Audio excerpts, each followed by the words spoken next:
نحمده ونصلي ونسلم على رسوله الكريم اما بعد فاعوذ باللہ من الشیطان الرجیم بسم اللہ الرحمن الرحیم۔ آج ہم سورۃ البقرہ کی آیت نمبر 155، 56 اور 57 پڑھیں گے۔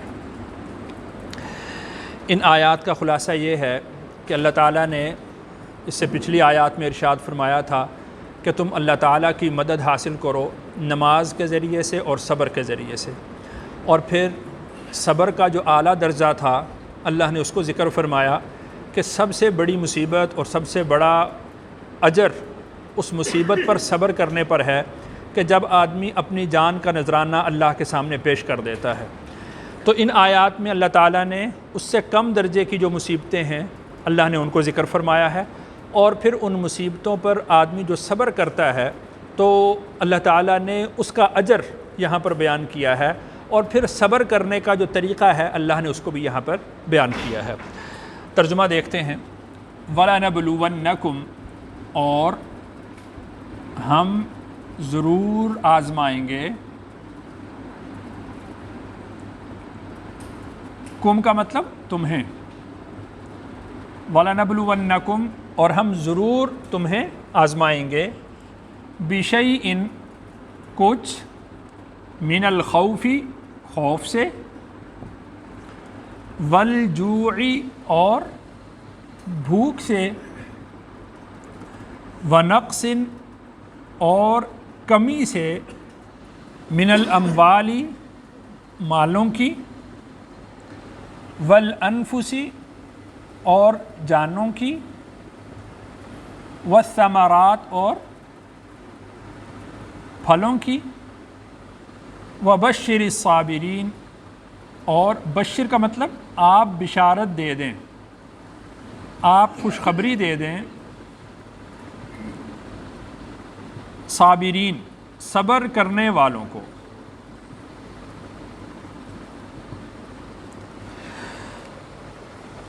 تو آدمی پر مصیبت آتی ہے، اور سب سے بڑی مصیبت یہ ہے کہ آدمی کی جان اپنی اس میں چلی جائے۔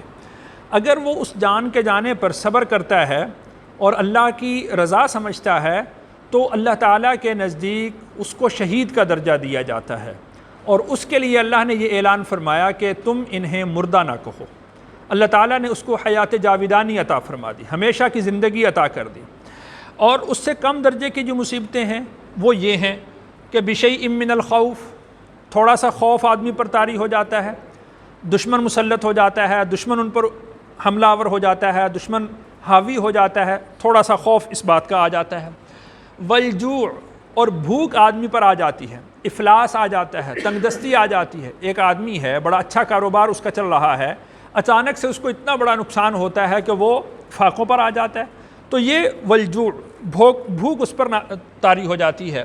ونقص من الاموال، اور مالوں کی کمی، مثال کے طور پر جانور مر گئے، کھیتی ہے اس کو آگ لگ گئی، بالکل کھیتی تیار پڑی ہے، بارش برسی اور وہ ساری کی ساری کھیتی بے فائدہ ہو گئی، ضائع ہو گئی، یا کسی بھی طریقہ سے کھیتی ضائع ہو گئی، جانور مر گئے، تجارت میں نقصان ہو گیا، کاروبار میں نقصان ہو گیا، تو ونقص من الاموال، مال کے اندر کمی آ جاتی ہے۔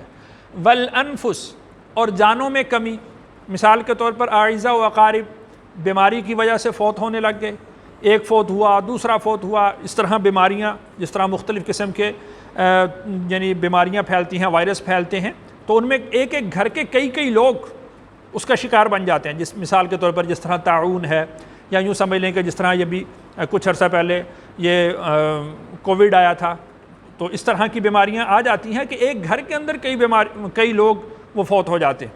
تو جانوں کی کمی، جانوں کا نقصان، یعنی اس میں لوگوں کا مرنا۔ والثمرات، اور پھلوں کی کمی، پھل تیار ہیں، بارش آ گئی تو وہ پھل وہ بے فائدہ ہو جاتا ہے، اس کی قیمت ختم ہو جاتی ہے، بے ذائقہ ہو جاتا ہے۔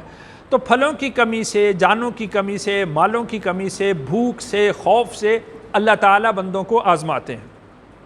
اب یہاں پر بندے کا کام کیا ہے؟ بندے کا کام یہ ہے کہ وہ صبر سے کام لے، ہمت سے کام لے، حوصلے سے کام لے۔ اور اگر کوئی شخص اس طرح صبر سے کام لیتا ہے، ہمت سے کام لیتا ہے، اور اللہ کی رضا پر راضی رہتا ہے، تو اللہ تعالیٰ نے ارشاد فرمایا کہ وبشر الصابرین، ایسے صبر کرنے والوں کو آپ بشارت دے دیں۔ اور وہ بشارت کیا ہے؟ وہ پچھلی آیت میں اللہ نے بیان فرمائی تھی، ان اللہ مع الصابرین، اللہ کی معیت ان کو مل جاتی ہے۔ ایک انعام یہ ہے، 3 انعامات اللہ تعالیٰ نے یہ آیت نمبر 157 کے اندر ذکر فرمائے۔ تو پہلا انعام کیا ہے کہ اللہ کی معیت مل گئی، اللہ کی مدد ان کو مل گئی، اللہ کی رحمت ان کے شامل حال ہو گئی۔ تو آپ ان کو بشارت دے دیں۔ اور وہ کیا کہتے ہیں، یعنی صبر کرنے والے کون ہیں؟ ان کا قول یہ ہوتا ہے، الذین، وہ لوگ، اذا، جب، اصابتہم،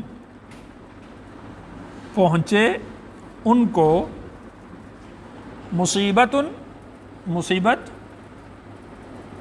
قالو، تو وہ کہتے ہیں،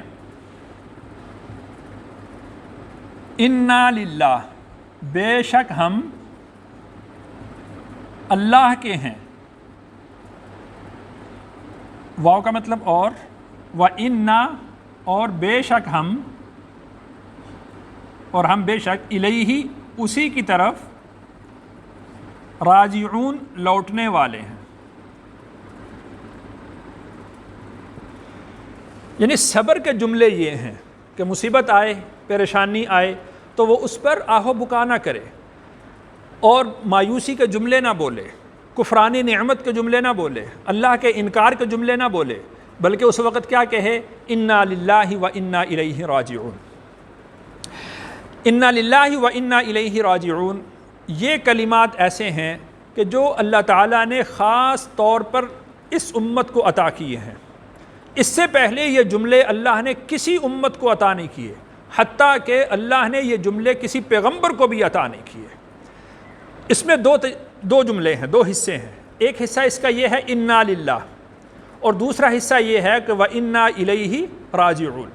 انا للہ میں عقلی طور پر صبر سکھلا دیا گیا ہے، اور وَإِنَّا إِلَيْهِ رَاجِعُونَ میں طبعی طور پر صبر سکھلایا گیا ہے۔ عقلی طور پر صبر کیسے؟ دیکھیں کہ ایک آدمی ہے، وہ مالک ہے، اس کے پاس 2 گھوڑے ہیں، وہ اپنے ایک گھوڑے کو اس جگہ پر باندھ دیتا ہے، اس استبل میں باندھ دیتا ہے، اور دوسرے گھوڑے کو وہ دوسرے شہر میں بندھوا دیتا ہے۔ کوئی اس سے پوچھنے والا ہے کہ تم بھائی اپنے دونوں گھوڑے اکٹھے کیوں نہیں باندھ رہے؟ ایک گھوڑے کو یہاں کیوں رکھا ہوا، دوسرے گھوڑے کو وہاں کیوں رکھا ہوا ہے؟ کوئی اسے پوچھنے والا نہیں ہے۔ مثال کے طور پر اسی طرح سے اللہ تعالیٰ اپنے ایک بندے کو دنیا میں چھوڑ دیتے ہیں اور ایک بندے کو آخرت میں رکھ لیتے ہیں۔ تو دیکھیے کہ اس میں کوئی پریشانی والی بات ہونی چاہیے؟ اس میں کوئی پریشانی والی بات نہیں۔ انا للہ، ہم کس کے ہیں؟ اللہ کے ہیں۔ ہمارا مالک کون ہے؟ اللہ ہے، اور مالک کو اختیار ہے کہ کسی بندے کو کسی جگہ پر رکھے، مالک کا اختیار ہے، کسی کو تونگری میں رکھے، کسی کو فقیری کے اندر رکھے، کسی کو کسی مزاج میں رکھے، کسی کو کسی مزاج میں رکھے۔ انا للہ، ہم سب کس کے ہیں؟ اللہ کے۔ سب مال کس کا ہے؟ اللہ کا۔ اور اسی طرح یہ دیکھ لیں کہ جتنے بھی چیزیں ہیں، یعنی مال ہے، جانیں ہیں، پھل ہیں، یہ سب کا مالک کون ہے؟ اللہ ہے۔ جب چاہے اللہ دے دے، جب چاہے اللہ واپس لے لے۔ تو اس میں عقلی طور پر صبر بتلایا گیا ہے، اب عقلی طور پر صبر سکھلا دیا گیا ہے کہ انا للہ، کہ ہم تو اللہ کے ہیں اور مالک کو اختیار ہے۔ اور دوسری بات وَإِنَّا إِلَيْهِ رَاجِعُونَ، اس میں طبعی طور پر صبر سکھلا دیا گیا۔ دیکھیں کہ ایک شخص پہلے چلا گیا اور منزل تک پہنچ گیا، اور باقی ہم سب اسی منزل کے راہی ہیں نا، اسی منزل پر چل رہے ہیں، تو ہم بھی سب اسی جگہ پر پہنچنے والے ہیں۔ تو کچھ لوگ ایسے ہیں جو پہلے پہنچ گئے اور کچھ لوگ ایسے ہیں جو بعد میں پہنچنے والے ہیں۔ تو اس سے آدمی کو طبعی طور پر صبر آ جاتا ہے کہ اگر وہ لوگ وہاں پر چلے گئے، اور اگر ہمارے عزیز و اقارب، والدین، بھائی اور اولاد اگر وہاں پر چلے گئے ہیں تو ہم بھی تو وہیں پر پہنچنے والے، تو طبعی طور پر اس سے انسان کو صبر آ جاتا ہے۔ تو اللہ تعالیٰ نے صبر کے لیے عقلی طور پر بھی ایک طریقہ بتلا دیا اور طبعی طور پر بھی ایک طریقہ بتلا دیا۔ اور پھر اس میں یہ دیکھیں کہ اگر بالفرض آدمی کو نقصان ہوتا ہے، اور نقصان ہونے کے بعد اگر اس کو رونا آ جاتا ہے، تو یہ رونا، یہ اس سے اللہ تعالیٰ نے منع نہیں کیا، اس سے رسول اللہ صلی اللہ علیہ وسلم نے منع نہیں کیا، بلکہ طبعی طور پر جو آدمی کو رونا آتا ہے، رسول اللہ صلی اللہ علیہ وسلم نے ارشاد فرمایا یہ بھی رحمت ہے، یہ بھی کیا ہے؟ رحمت ہے۔ تو ہاں البتہ آہو بکا کرنا، گال پیٹنا، سینہ کو بھی کرنا، رانوں کو پیٹنا، گلے پھاڑنا، ان ساری چیزوں سے اللہ تعالیٰ نے اور اللہ کے رسول صلی اللہ علیہ وسلم نے منع کیا ہے۔ سروں پر مٹی ڈالنا اور آہو بکا کرنا، نوحے پڑھنا، ان چیزوں سے اللہ تعالیٰ نے اور اللہ کے رسول صلی اللہ علیہ وسلم نے منع فرمایا ہے۔ ہاں اگر آدمی کو طبعی طور پر رونا آ جاتا ہے اور وہ حدود کے اندر روتا ہے تو اس میں کوئی حرج کی بات نہیں ہے، یہ رحمت ہے، اس سے منع نہیں کیا گیا۔ اولئک یہ وہ لوگ ہیں، علیہم ان پر، صلوات رحمتیں ہیں، من ربہم ان کے رب کی طرف سے، ورحمہ اور رحمت اور عنایت، واولئک اور یہ وہ لوگ ہیں، ہم المہتدون جو ہدایت یافتہ ہیں۔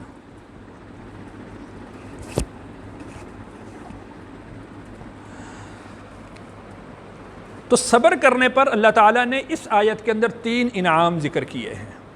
پہلا انعام یہ ہے کہ صلوات من ربہم، دوسرا انعام یہ ہے ورحمہ، اور تیسرا انعام یہ ہے کہ مہتدون۔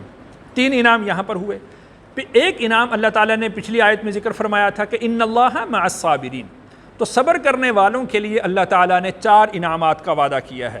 اللہ کی معیت، اللہ کی طرف سے صلوات، عنایات، اللہ کی طرف سے رحمت، اور اللہ کی طرف سے ان کو ہدایت ملے گی۔